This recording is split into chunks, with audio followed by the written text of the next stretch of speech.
Thanks for coming today for the program called Doing Art with Preschoolers. For those who came last time, you realize that I'm going to try to make this fun for little kids and the big kids. And so if you're bored, if you're a big kid and you're kind of bored during the little kids, just be patient, because toward the end, I'll talk about some stuff with the big kids. I start with the little kids because they have such a much shorter attention span. So I will do some things, and if they lose interest and start wandering away, that's okay. That's completely developmentally appropriate. We want this to be fun, and fun for a 2-year-old is about 2 minutes. And I'm also going to remind you, I am not an artist. I'm not going to teach your child to be the next Van Gogh. This is all about creative thinking, just having fun with color and lines, and giving the moms or the grandmoms or whoever is watching some ideas of things that then you can say, try this. We're going to warm up our hands. If you've seen athletes, if you like sports and you've seen some athletes, you know athletes warm up. If they're a baseball player, they go and they practice pitching or swinging, or football player or soccer or running, they warm up. Artists need their hands, and there are a lot of muscles in your hands. So we're going to warm up your hands just a little bit. You're strengthening them. So let's have some little spiders. You've done the itsy bitsy spider. If you can do this, you can do this, you can just do itsy bitsy spider. But the older kids, try this. Make an L and then turn one of them upside down and put them together. And now you have a harder way to do the itsy bitsy spider. The itsy bitsy spider went up the water spout. Down comes the rain and you wash the spider out. Wiggle up your hands. Up comes the sun and it dries up all the rain. Then you can do just spider fingers like this. Itsy bitsy spider goes up the spout again. Great. Okay, your hands are warmed up and we're ready to go. Also, before we get started, I've asked you to have crayons or markers. And again, for moms, the reason we use crayons instead of markers is it just takes a little bit more hand strength to make the mark. And you're really trying to work on these kids getting strong hands. It's not that there's anything bad about markers, but if they only use markers, then when they go to use pencils and crayons, they won't have quite as developed of hands. Do a quick recap of what we did last month. That for the little ones, we did circles. Now I'm going to do this. You can barely see it. I'm going to use a marker so that you can see it. You can use a marker if you want. But we worked on circles with little kids, 2-year-olds. This is developmentally something that they can do. Their circles may look like that, but they're working on circle around and around and around. You can also have them try it with their non-dominant hand. And then after they did a whole bunch of circles, then we did lines. And we made some pictures with lines. Like here's that can be a spider. That could be a sun. Maybe it's your grandpa who has developmentally great for children with circles and lines. So we're going to continue with that today. Let me pull this off. With our crayons. Now, we're going to put them together in a group of 3. If you have crayons, fat crayons, they work a little bit better. You can use masking tape or a rubber band. It doesn't really matter. I found through practice, especially if you're going to use masking tape, that if you need to make them so that, well, here's kind of an obvious, but that will frustrate the kids. If they're not even, they won't be able to make 2 colors. So you're gonna have to put it on the table to make sure they're the same height.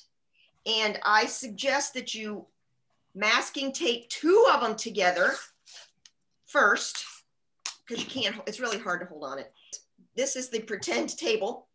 Put it there, masking tape 2 of them together, then put your 3rd one in there, making sure that they're all the same height, and put the next one if you have masking tape. If you don't have masking tape, a rubber band works just fine. Do the same thing, wrap the rubber band, and I'm going to spin it around so that you can see the paper. You take your markers. And again, I'm first talking to the little ones. Big ones, this might seem a kind of boring, but bear with me, I'm going to show you something. Then they're going to make circles the same way, but they will be able to see the magic of having different colors. They should work on great big circles. Try to fill the space. If they can make great big circles, then try to have them make little circles. Little circles. And if you put a bunch of little circles, you can ask them, what did you just draw? What does that look like? Well, maybe it looks like a bunch of grapes. Maybe it looks like a bunch of people. Great big circles. Then again, try it with the other hand. Great big circles. Then you can do the same thing with the lines. Have them make some lines. Have them make some lines. It doesn't matter what, it's just the idea. They have lots of lines. They have lots and lots of lines. When your page is full, tear it off and you can do it again. Now, younger kids, this is the process, and they may be able to make circles and circles and lines forever and ever and ever. And the thing about young children is they're not exactly trying to create something. They're not saying, oh, this is grandpa. They might make something and then decide, hey, that looks like grandpa. Or, hey, that looks like Christmas lights. These are just coming off the top of my head because the children are creatively thinking, and that's what you're trying to get them to do. Don't expect them to know what they're doing, because most of the time they don't. I'm going to now use the crayons as well as I can.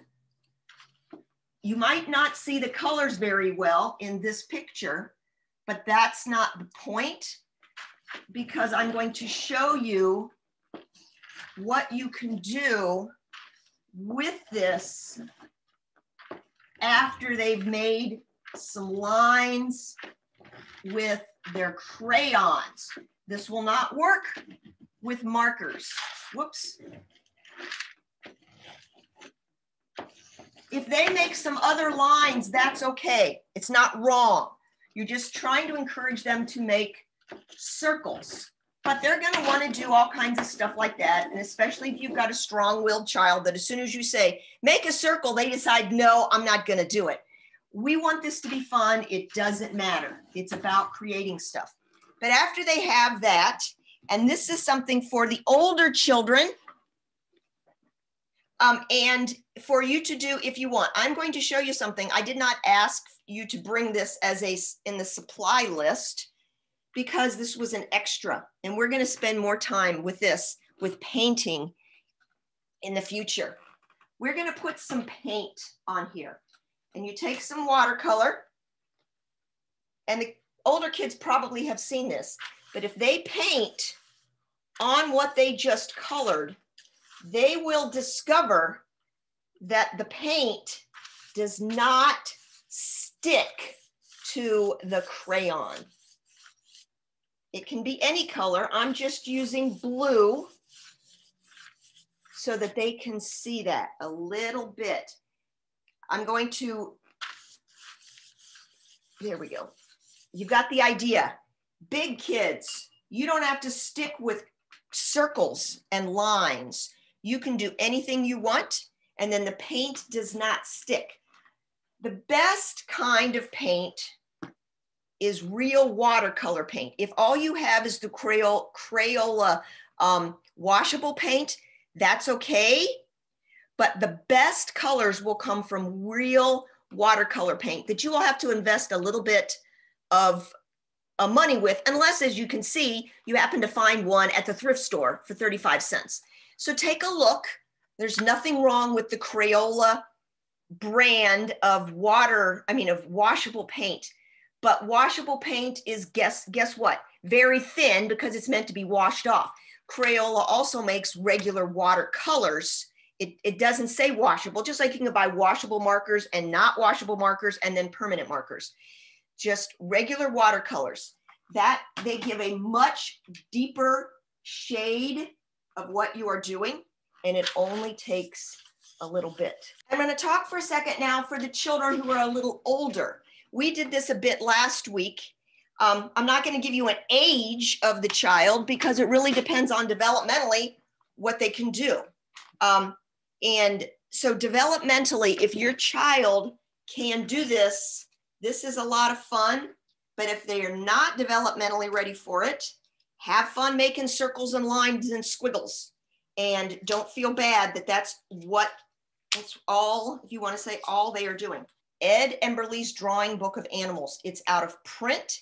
If you stumble upon this at a thrift store, snatch it up because it's a great old book. For the new people, I will show you what happens if you can do things with a circle. And if a circle, you can make some lines. And now you have a spider. Easy. I'm going to step into some harder ones because these are simple shapes that you can make animals with. Now add a couple of little eyes. Add some more D's over here. Those become some legs. Now all you're going to do are some triangles. There's a foot, and there's a foot, or a webbed foot. And then here are some smaller ones that are in the back.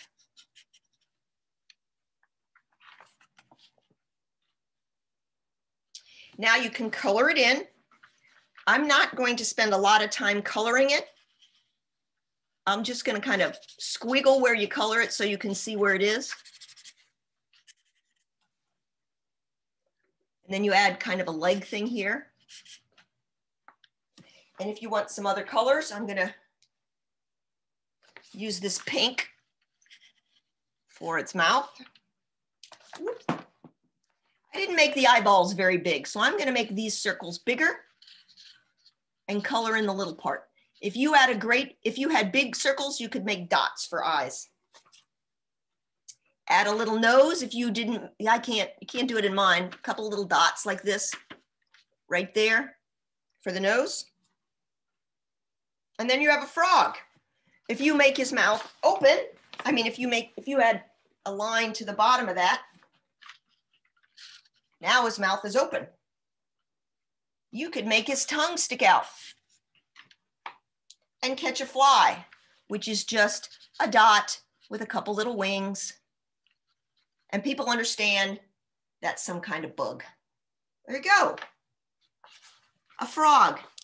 Easy when you see the shapes. How about a cat? So this also starts with a D. There's a D. And here's a D for that. What is that? Looks like it's sitting. This is a sitting cat. Add a couple of triangles for ears. Add a little skinny triangle. This is going to be a leg. Make sure you can see it. This can be a leg. And two legs in front. Wait a minute. I'm going to make this line just a little bit bigger. There we go. And make a nose. And you know cats have triangle noses. Then you can color in the legs and give it some eyes. I'm going to try this with black. I only have these two colors. Use whatever color you want. They have big eyes, don't they? With little pupils. Now, if you have another color and you want to color in those eyes, you go right ahead. Now we're going to make this a smiley cat. And that's easy. You just start from the point of the nose and it comes up. Comes up. And what's missing? Tail. There's an S. Or you can make it like this. That looks like I have two tails, so I'll get rid of that tail. I forgot, we need some feet now. Cats have little tiny feet, so just little circles at the end of the legs. And lastly, some big whiskers that come from near the nose. And I have one more that I can do that I'll take slowly that you can see, and I'm going to talk through how you can make it different things. I'm going to start with a rectangle. Let me see, make sure that you can see that in the camera. Yep. And color it in. And then you have to make a neck. So it's a big triangle. Color that in. And then you make the head. It's another triangle. And you color that in. So far, we just have the basic shape. We need some legs. We just make some circles. Couple in the back. I'm not circles, lines. Couple in the front. Now, if you wanted to make a deer, you would make long, I'll do it up here. Here's the head, correct? Yes. If you wanted to make a deer, you would make sort of long ears like this. And then give it some antlers, you know, that go like this.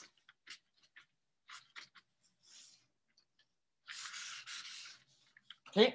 Kind of like, so if you're doing something at Christmas time and you want to make a bunch of reindeer, you can make them all like this, and then you can give Rudolph a red nose. If you wanted to make it into a goat, you would do the same thing. You have the head, you have the neck. Whoops, that's kind of, and then the way up top, you would have the horns. That would make it into a goat. But we're going to do a horse. So I'm going to come back down here. Oh boy, goodness sake, that horse has got a long skinny nose. This is kind of a freaky horse. But what you have with a horse, after you make this, horses have those little things, the little bottom of their chin. I'm going to do this, make that horse a little bit bigger because I got kind of carried away. There we go. Horses have that very soft little chin. And then you would want some ears. They kind of, you know, when they're happy, they poke up and they look forward. Now let's give it an eye and the mouth. And we, of course, needs the mane and a tail, lots of S's. And they have a little bit of a mane that comes in the front. If you wanted it to be a donkey, you could make big ears like the deer to kind of stick up. Instead of small pointy ones, you would make big ones like this. And then it might have a mane that's more like this rather than flowing. And if you wanted it to be a unicorn, that's simple. Just give it a horn. You have learned all sorts of things to do to start off with these simple shapes. And if you do those, you find yourself a big piece of paper and you make some animals. Let's say you make a whole bunch of horses and you make them all different colors with your with the crayons. Then paint over it. Maybe you would have them in a jungle. I don't know if there's horses in the jungle or in the forest, but maybe you can make some fish. We did fish. I'll spin it around here one last time. Remember, the fish was just simple. It was a triangle and a D, and then you can make another triangle for its tail and some fins and an eye and a mouth. And then you can make all kinds of D's for the fins. If you make a bunch of these in all different colors and then paint over it with your blue under the ocean picture. So I'll spin this around. Use your creativity and your thinking today and make some fabulous, fun, exciting things. Thanks for coming today. If you have any ideas, you can send me an email. If you have any comments, send me an email. You can put it in the chat if you want to. and have a good time. It's so fun to see you. Take care. Bye-bye.